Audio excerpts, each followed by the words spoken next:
အားလုံးပဲမင်္ဂလာပါဒီကောင်းချမ်းပါရဲ့လာပြဒီဗီဒီယိုလေးမှာရီယယ်တင်းစီပြောင်းရွှေ့သွားပြီဖြစ်တဲ့ကူကူရလာနေရာမှာအစားထိုးနိုင်ပွဲရှိတဲ့ကစားသမား၃ယောက်အကြောင်းနည်းနည်းလေးပြောပြပေးမယ်ကြည့်လိုက်ကြစို့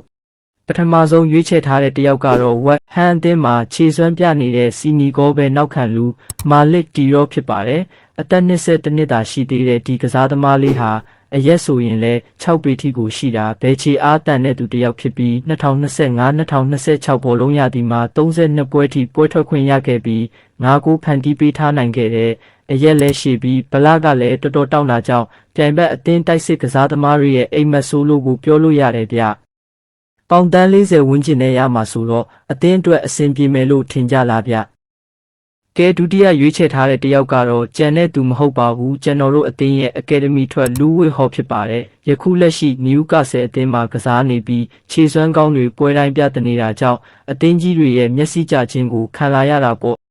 အဲ့ထဲမှာချက်စီလည်းအပါဝင်ဖြစ်ပြီးလမ်းခွဲပြီးသားကောင်းမလေးကိုရီးစားစကားပြန်ပြောမဲ့ဇလန်းတွေစနေပါပြီထိုကစားသမားဟာလည်းအသက်က22နှစ်သာရှိသေးပေမဲ့နယူကာဆယ်အသင်းမှာပုံမှန်ပွဲထွက်ခွင့်ရရှိနေတာဖြစ်ပြီးအသင်းရဲ့မရှိမဖြစ်ကစားသမားတစ်ယောက်ဆိုလေမမားဘူးသူ့ကိုလည်းပေါင်တန်း90ဝန်းကျင်နဲ့ရမှာဆိုတော့ဘလို့လဲညီကိုတို့သဘောကျရဲ့လား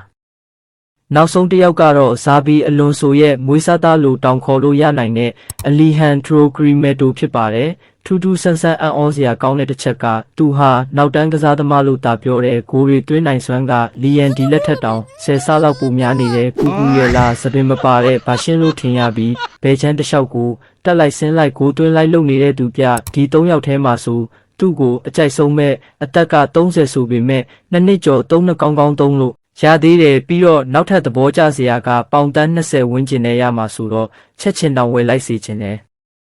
ကဲဟုတ်ပြီညီကိုတို့ရောဘသူကိုသဘောကျလဲရောက်စေချင်လဲကွန်မန့်မှာမှန်းခဲ့ပါအောင်